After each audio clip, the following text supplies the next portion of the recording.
చిన్న తిరుమలాచార్యులు 10వ తరగతి పరీక్ష రాయడానికి పట్నం వెళ్ళాలి. ఆలయ ఆవరణలో పెద్ద యుద్ధం అయిపోయింది. ప్రదోష కాలంలో ఆలయం బయట అరుగు మీద పెద్ద సభ తీర్చారు అంతా. సుభద్రాచార్యులు గారు స్తంభానికి చేరబడి కూర్చున్నారు. యథాప్రకారంగా బుల్లిరాజు గారు మడత కుర్చీలో కూర్చున్నారు. దూరంగా రుక్మిణమ్మ, వరదమ్మ భోజనశాల గుమ్మానికి ఆనుకొని నిలబడ్డారు. ఇంకాస్త దూరంగా కైకవసి, ఆమె కొంగుకి వేలబడుతూ నవనీతం. మొదటిసారి జైవాణిని వెంటబెట్టుకొచ్చాడు వెంకటాచలం. జైవాణి నీలమేఘ శ్యామ, అతి సుందరమైన పోతపోసిన విగ్రహం. క్రిస్టియన్. సగం కుప్పు మీద నైలాను చీర కప్పుకుని అతి వినయంగా అతి దూరంగా నిలబడింది. సుభద్రాచార్యుల వారి గురించి, చిన్న తిరుమలాచార్యుల వారి గురించి వెంకటాచలం చెప్పగా వింది. చిన్న తిరుమలాచార్యుల మేధా సంపత్తికి నిర్ఘాంతపోయింది. అంతకు మించి మారే ప్రపంచంతో ఏమీ నిమిత్తం లేకుండా తనదైన ప్రపంచాన్ని తన చుట్టూ ఏర్పరుచుకుని ప్రశాంతంగా జీవనం సాగిస్తోన్న సుభద్రాచార్యులు వారిని చూడాలని ఆమె ఆత్రం. అంతా విన్నాక కుర్రాడికి ఇంగ్లీషు చదువు నేర్పించడాన్ని పూర్తిగా వ్యతిరేకించింది. అతన్ని అతని మానాన బతకనివ్వమని వెంకటాచలాన్ని బ్రతిమలాడింది, అలిగింది. వెంకటాచలం నవ్వాడు.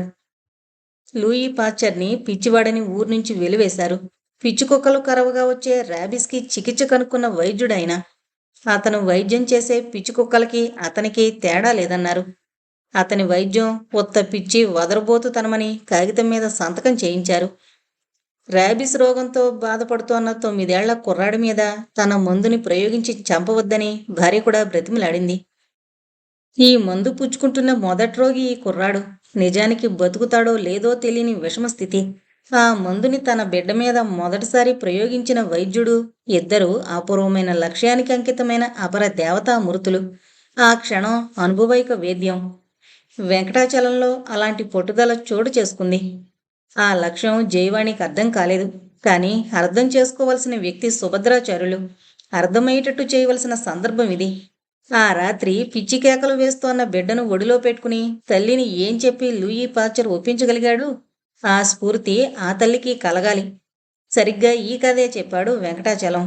అతని చేతిలో 10వ తరగతి పరీక్షకి హాల్ టికెట్ ఉంది. ఆచార్యులు గారు, జాతికి రామానుజుల వారు గొప్ప ముక్తి మార్గాన్ని ప్రసాదించారు. కానీ సుశ్రుతుడు చెడిపోయిన శరీర భాగాన్ని కోసి ఆరోగ్యాన్ని ప్రసాదించే మార్గాన్ని బోధించాడు. ఈ సమాజానికి ఇద్దరి అవసరం ఉంది, ఆలోచించండి. ఆ రెండోది నా కొడుకు ఎందుకు కావాలి? చాలా మందికి లేని గొప్ప మేధస్సు మీ రక్తం ఆ కుర్రాడికి ఇచ్చింది కనుక. చాలా మందికి సాధ్యం కాని సంస్కారం మీ వంశం అతనిలో నిక్షిప్తం చేసింది కనుక. చాలా మందికి దొరకని అవకాశాన్ని కల్పించే ఈ వెంకటాచలం ఆ కుర్రాన్ని గుర్తుపట్టాడు కనుక. వరదమ్మ కళ్ళు ఆర్ద్రతతో వర్షించే మేఘాలయ్యాయి. స్వామివారికి ఎదురుగా పశ్చిమ ప్రాంగణం గడప దగ్గర అంగవస్త్రాన్ని కట్టుకుని కూర్చున్నాడు చిన్న తిరుమలాచార్యులు. ఈ చదువులు నాకిష్టం లేదు. తిరుమలని ఎక్కడికి పంపను.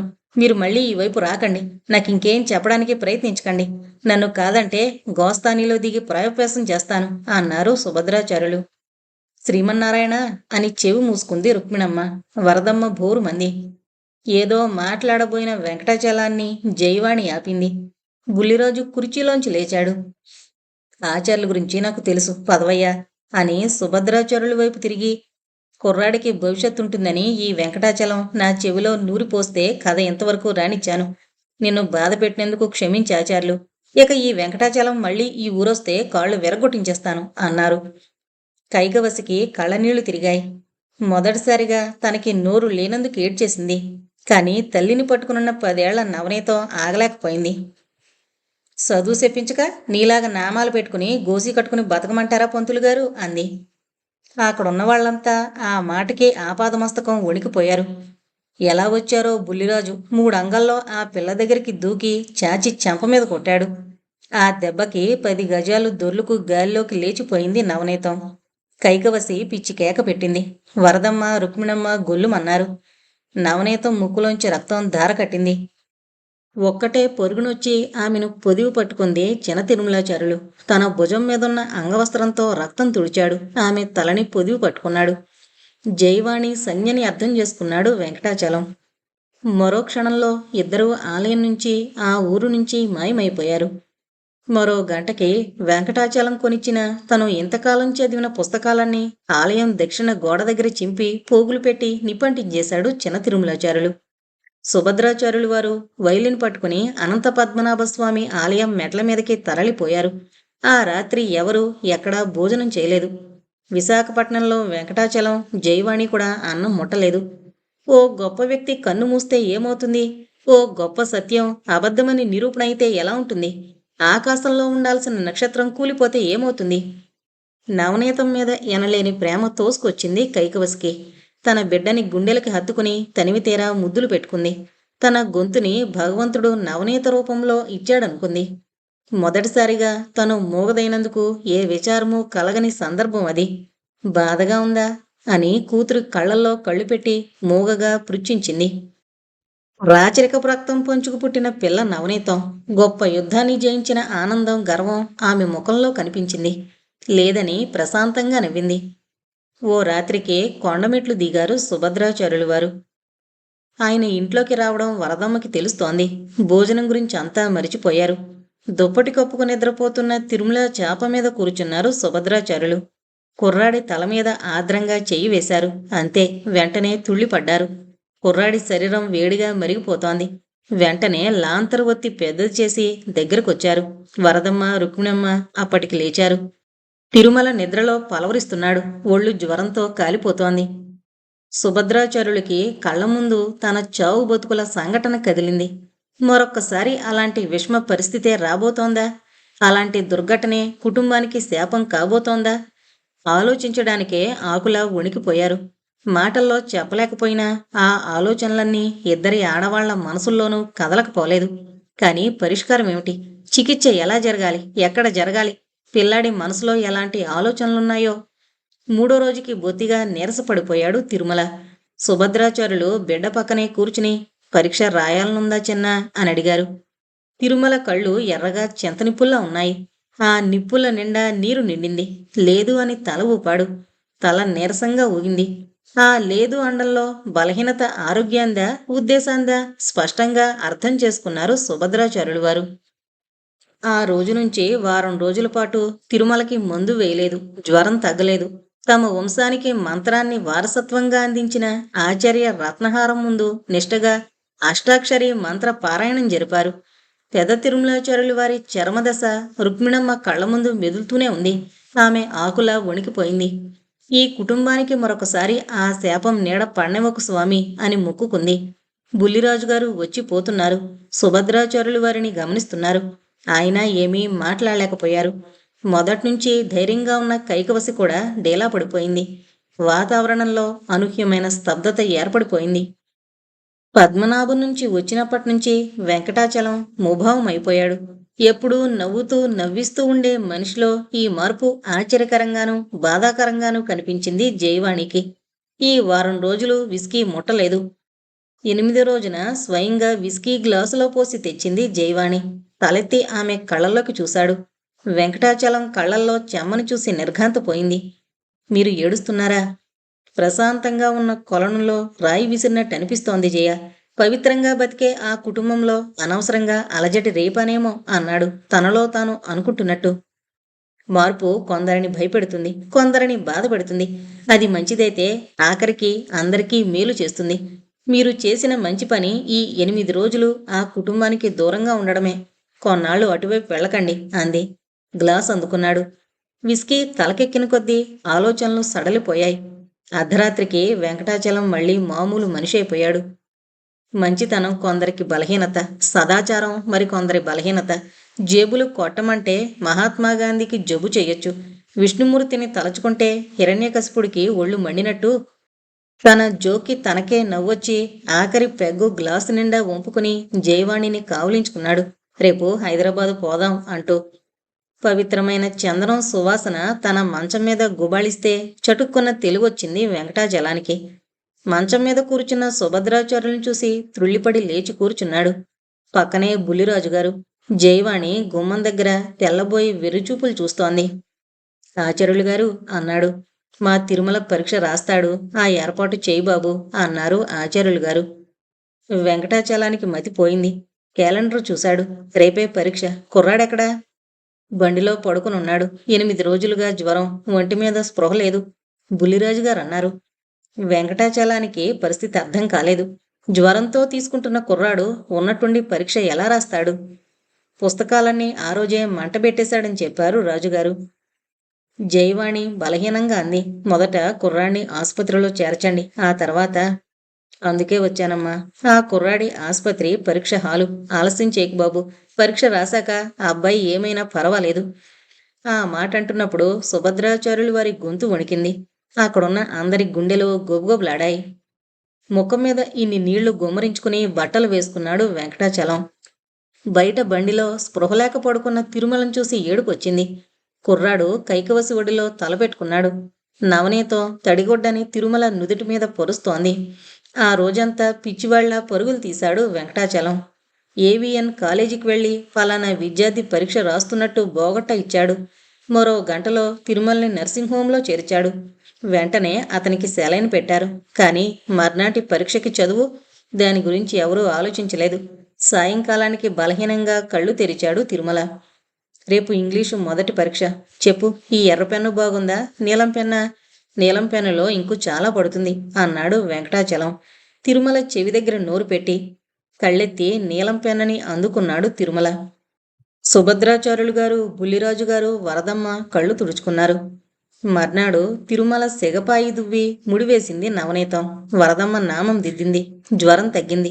నీరసం బోళ్లెంత. కాని తిరుమల ముఖంలో ఎక్కడా లేని తేజస్సు. ఆ రోజు కాలేజీలో పెద్ద ఆకర్షణ. గోధుమ పంచే ఉత్రయం వేసుకున్న కుర్రాడు గుండు సికతో పరీక్ష రాయడానికి రావడం.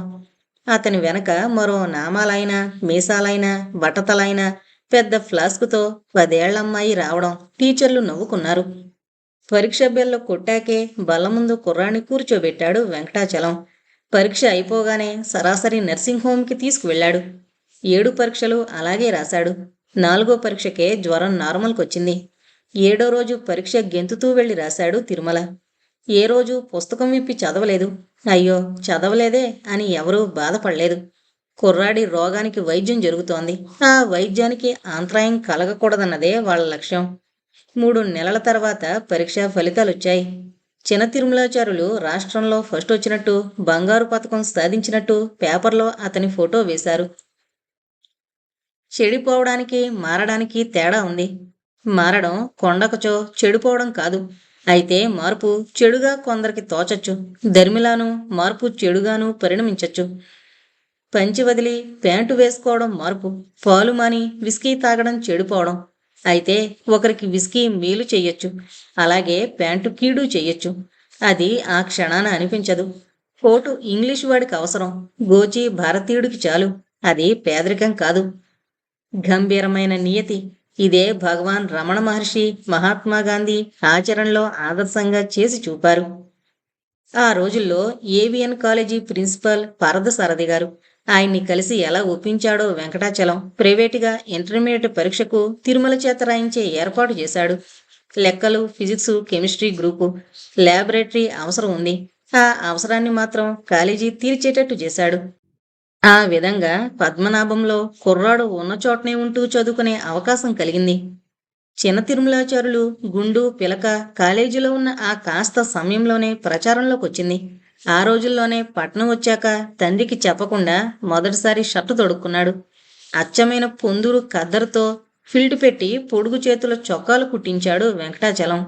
గోధుమ రంగు పంచె, గోధుమ రంగు షర్టుతో పిలక, నుదుటిన దగదగా మెరిసే నామాలతో చిన్న తిరుమలాచారులు విద్యార్థిలా కాదు, వివేక చూడామణిలా కనిపించాడు.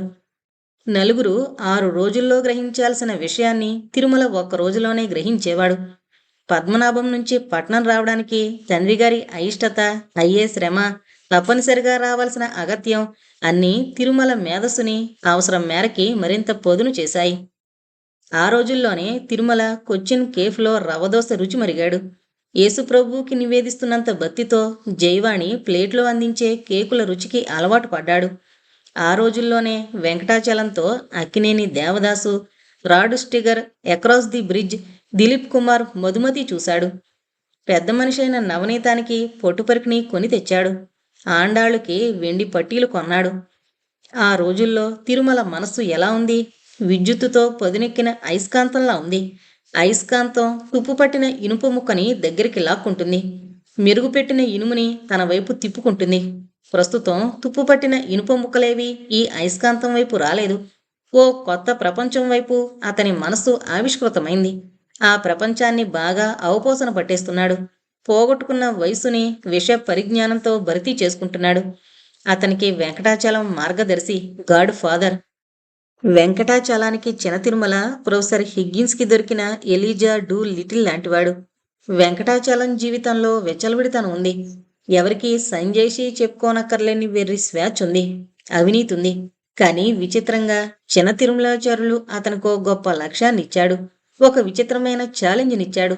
ఒకరి సమక్షంలో మరొకరు స్ఫూర్తిని పంచుకుంటున్నారు. జైవాణికి ఇప్పుడు వెంకటాచలం కొత్త గ్లామర్తో కనిపించాడు. చిన్న తిరుమల ఇంటర్మీడియట్ పరీక్షలు రాసే సమయానికి జైవాణికి నెల తప్పింది. సుభద్రాచార్యులు వారు మాత్రం జీవితంలో ఓ అపశృతిని అలవాటు చేసుకుంటున్నారు. కులధర్మానికి, సనాతన సాంప్రదాయానికి తన తరంతో తెర పడవబోతున్నదనే ఆలోచన ఆయన్ని అతలాకుతలం చేస్తోంది. కొడుకు మనసులో పడే హింసని అర్థం చేసుకోగల వ్యక్తి రుక్మిణమ్మ ఒక్కరే. ఆమె 2 తరాల వైభవాన్ని చూసిన ఇల్లాలు. కాగా స్వధర్మ నిర్వహణ అనే ఆయుధంతో భర్త ఎలా ఆత్మార్పణ చేసి తన బిడ్డని బ్రతికించుకుంది స్వయంగా చూసిన ఇల్లాలు. ఈ లోకంలో జరిగే ఏ అనర్థానికైనా మూల కారణం ఏమిటి? మనిషి స్వధర్మాన్ని మరిచిపోవడమే. తండ్రి కళ్ల ముందే కొడుకు మరణిస్తే పాలించే రాజు ధర్మ నిర్వహణలో అపశృతి ఉన్నదని నిలదీసిన సంస్కృతిది. ఈ ఆలోచనలు ఇప్పుడు మౌఢ్యానికి ప్రతీకలని నిరసించే తెలివైన తరం తోసుకొస్తోంది. తన కొడుకు ఆ తరానికి దత్తమైపోతున్నాడే అని ఆచార్యుల వారి మదన. వరదమ్మకి మాత్రం కొడుకులో అతి త్వరితంగా తోసుకొస్తోన్న విలక్షణమైన పరిణామం ముచ్చటగా ఉంది. మావాడు ఇంగ్లీషు మాట్లాడతాడు, మావాడికి బంగారు పథకం ఇచ్చారు అని చెప్పుకోవడం ఆ తల్లికి గర్వం. శ్రీకూర్మం అనే చిన్న నూతిలోంచి విశాలమైన సరస్సులోకి దూకిన కప్పపిల్ల వరదమ్మ. ఇది సదాచారానికి సాయంకాలం, సంస్కృతికి ఆట విడుపు, మనోవికాసం కొత్తని జుర్రుకోవాలని చూస్తోంది. సాంప్రదాయం పాతని భద్రపరచాలని ఆరాటపడుతోంది. ఇదే సందర్భంలో అదే ఊరి మొదట్లో నిశ్శబ్దంగా మరో విప్లవం ప్రారంభమైంది. కుమ్మరి పని చేసుకు బతికే సానయ్య 9 ఏళ్ల కొడుకు కూర్మయ్య మనసులో కొత్త ఆలోచనలు పరుగులు తీస్తున్నాయి. నాన్న తీర్చిదిద్దే బొమ్మల కింద వంకర టింకరగా అక్షరాలు రాసేవాడు కూర్మయ్య. బొమ్మని కాల్చి ఆవంలోంచి తీశాక అందమైన బొమ్మ కింద అర్థం లేని గీతలు చూసి ఓ రోజు కుమ్మరి ఇరుసు చుట్టూ తరిమి తరిమి చింతకొమ్మతో చావబాదాడు సానయ్య కొడుకుని. ఆ ఊళ్ళో చిన్న పోలీస్ స్టేషన్. దాని హెడ్ పేరు కొడుకుల అవతారం. పెద్ద బొజ్జ, నుదిటిన చిన్నతనంలోనే వాతం నొప్పులకి కాల్చిన మచ్చ, కడుపు కిందకి జారిపోతున్న బెల్టు, అవతారం కంటే ముందు అరఫర్లాంగు ప్రయాణం చేసొచ్చే చుట్టకంపు. ఇది ఆ అవతారం. మాట కంగుమనేది. అయితే మాట అవసరమైన దానికంటే సాగిపోయేది. మడతలు పడిపోయేది. విపరీతమైన నత్తి. ఎప్పుడూ నియమం తప్పక కాపు సారాయే తాగేవాడు అవతారం. ఆ ఊళ్ళో చుట్టుపక్కల అవతారానికి చాలా మంచి పేరుంది. నికార్సైన దైవభక్తుడు. విశాలమైన నుదురు మీద ఎప్పుడూ విభూది నిలిచేది. ఒకరోజు సానయ్య కొడుకుని వెంట తరుముతుండగా సరుగుడు తోపు దాటి పొరుగునొచ్చి అవతారం సైకిల్ కింద పడిపోయాడు కూర్మయ్య. సైకిలాపి దిగి కుర్రాణ్ణి అమాంతం ఎత్తేసుకున్నాడు అవతారం. మరి సైకిల్ కింద పడినందుకే ఆనందపడిపోయాడు కూర్మయ్య. ఆ విధంగా తండ్రి తాపులు తప్పినందుకు. ఇక్కడ శ్రోతలు నన్ను క్షమించాలి, ఎందుకంటే కొంచెం బూతులున్నాయి. అది సందర్భానుసారంగా రచయిత రాసినట్టున్నారు. అప్పటి సామాజిక స్థితిగతులను తెలపడమే రచయిత ఉద్దేశమై ఉండొచ్చు. ఎందుకురా గుంటని బోదుతున్నావు లంజకొడక అని ముద్దుగా పలకరించాడు అవతారం. నన్ను కట్టబడి సేతున్న బొమ్మల్ని ఈ ఎదవ నెంజికొడుకు సెడదూపుతున్నాడు బాబు అన్నాడు సానయ్య. ఆ విధంగా ఆవంలోకి దిగి బొమ్మల మీద రాతల్ని చూశాడు అవతారం. చూసి నిర్ఘాంతపోయాడు. కృష్ణుడి బొమ్మ కింద సి కృష్ణుడు అన్న అక్షరాలు తెలుస్తున్నాయి. పార్వతి బొమ్మ కింద దేవి అని తెలుస్తోంది. అమ్మనా కొడక ఎక్కడ పట్టావురా ఈ చదువు అన్నాడు అవతారం కితకితలు పెట్టినట్టు నవ్వుతూ. ఏడుస్తూనే కూరమయ్య గుడిసెలోకి పరిగెత్తి చిరిగిపోయిన పాత క్యాలెండర్ తెచ్చాడు. క్యాలెండరు కాగితాల మీద బొమ్మల కింద అక్షరాలను చూసి ఆశ్చర్యపోయాడు అవతారం. సానయ్య తెల్లబోయాడు. ఒరే సానయ్య, ఈ నంజికొడుకు సామాన్యుడు కాడురా. నువ్వు దేవుడు బొమ్మల్ని మనసులో ఊహించుకుని చేస్తున్నావు. ఈడి అక్షరాల్ని మనసులోకి ఎక్కించుకుంటున్నాడు. ఈ బొమ్మని నువ్వు చేశావు. ఆడు బొమ్మకి పేరెట్టాడు అన్నాడు అవతారం. ఈ మాటల్ని విన్న తల్లి ముత్తు లబోదిబోమంటూ వచ్చింది. ఓర్నాయనో, నా కొడుకుని చదువు చెప్పి ఎవరో సెడిపేత్తన్నారు అంటూ పెళ్ళాన్ని పిడిల్మని కొట్టాడు సానయ్య. ఆ దెబ్బకి ముత్తి సరాసరి మట్టి ముద్ద మీద పడి అతుక్కుపోయింది. ఏటి బాబు, ఈ బుడతడికి చెప్పకుండానే చదువొచ్చిందా అన్నాడు. అవునరా, ఈడు అక్షరాల్ని చూసి రాసేశాడు అన్నాడు అవతారం. చటుక్కున్న సానయ్య అవతారం కాళ్ళ మీద పడిపోయాడు. అయితే ఆడికి తమరు చదువులు చెప్పండి బాబు, తమకి ఏది ఇచ్చుకోమంటే అది ఇచ్చుకుంటాను అన్నాడు. ఈ మాటకి కూరమయ్య ఆశ్చర్యపోయాడు. కొడుకుల అవతారము ఆశ్చర్యపోయాడు. రోజుకో సారాకాయ ఇచ్చుకోరా తోత్తు కొడక అని సైకిల్ దిగాడు. కూరమయ్యని పిలిచి వాడి అయ్య చేసిన శివుడి బొమ్మకి కృష్ణుడి బొమ్మకి దండం పెట్టించాడు. నా కాళ్ళకి దండం మెట్రా పాకి నా కొడక, నేను నీ గురువుని అన్నాడు. చాలా భక్తిగా మనఃపూర్వకంగా అవతారం పాదాల మీద తలానించి నమస్కారం చేశాడు కూర్మయ్య. సానయ్య ముఖం విప్ప పువ్వులా విచ్చుకుంది. మట్టి ముద్ద సాపు చేసి వేప పుల్ల అవతారం సాయంకాలానికి ఆ అక్షరాలు రాసి చూపించరా అనేసి నవ్వుతూ సైకిల్ ఎక్కేశాడు. మధ్యాహ్నం బీటు పూర్తి చేసుకుని వచ్చేసరికి పోలీస్ స్టేషన్ గేటు దగ్గర నిలబడున్నాడు కూర్మయ్య. వాణ్ణి చూసి, ఎరా ఎక్కడున్నావు? మళ్ళీ మీ అయ్య నిన్ను పీకాడా అన్నాడు. తమరోసారి ఆవన్ దగ్గరికి రావాలయ్యా అన్నాడు కూర్మయ్య. కంగారుగా కుర్రాన్ని సైకిల్ ఎక్కించుకుని హడావిడిగా తొక్కాడు అవతారం. ఆవన్ దగ్గరకు వస్తుంటేనే కేకలు అరుపులు వినిపిస్తున్నాయి. మధ్యాహ్నమే మందు కొట్టేశాడు సానయ్య. బంకమట్టి మీద కళ్ళం చుట్టూ తిరుగుతూ గెంతులేస్తున్నాడు. ఇయాల నీకేటైందిరా నంజి కొడక అని సైకిల్ దిగాడు. అవతారాన్ని చూస్తూనే కళ్ళల్లోంచి దూకాడు సానయ్య. బాబు, ఇయాల నా కుల పెద్దలు స్వర్గానికి వెళ్ళిపోతారు. తమరు నా కొడుకుని గొప్పోని చేసేశారు. ఇదిగో బాబు మీ సారాకాయ అన్నాడు. ముత్తి నవ్వుతోంది. అప్పుడు చూశాడు సానయ్య ఆనందానికి కారణం. సానయ్య కొమ్మరి కొట్టంలో తడిసిన మట్టి కనిపించిన మేరకి ఓనమాలు నిండిపోయాయి. కుమ్మిన మట్టిలో ఓనమాలు నలిగిపోయాయి. సానయ్య కాళ్ళకి ఓనమాలు అతుక్కుని వేలాడుతున్నాయి. దూరంగా నిలబడిన కూర్మయ్య ముఖంలో తెలియని వెలుగు కనిపిస్తోంది. సగం రోజుకే ఓనమాలను దిద్ది అక్షరాలకి అలంకారం చేసేశాడు కూర్మయ్య. అవతారం నిర్ఘాంతపోయాడు. చేతిలో సొరకాయ ఎత్తి గటగటా తాగేశాడు.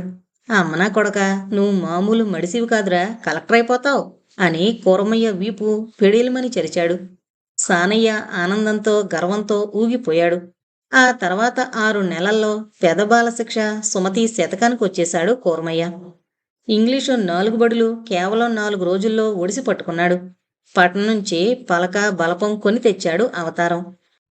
మొదటి రోజు దండం పెట్టిన శివుడు కృష్ణుడు అలా తెల్లబోయి చూస్తూనే ఉన్నారు. రోజు భక్తిగా అవతారం కాళ్ళకి తలమోపి దండం పెడుతూనే ఉన్నాడు కూర్మయ్య. మరో ఏడాదికి కుర్రాడికి చదువు చెప్పడానికి తను తడుముకోవలసిన పరిస్థితి వచ్చింది అవతారానికి. పద్మనాభంలో 2 విప్లవాలు జరుగుతున్నాయి. ఓ కొడుకు చదువు సాంప్రదాయానికి దూరం అవుతున్నాడని తండ్రిని కష్టపెడుతోంది. మరో కొడుకు చదువు మట్టి పిసుక్కునే స్థితి నుంచి ముందుకు పోతున్నాడని తండ్రి గర్వపడేటట్టు చేస్తోంది. తండ్రుల జీవితాల్లో సాయంకాలం ప్రారంభమవుతుందేమో, కానీ కొడుకుల జీవికలకు అదే మిలమిల్లాడే సూర్యోదయం.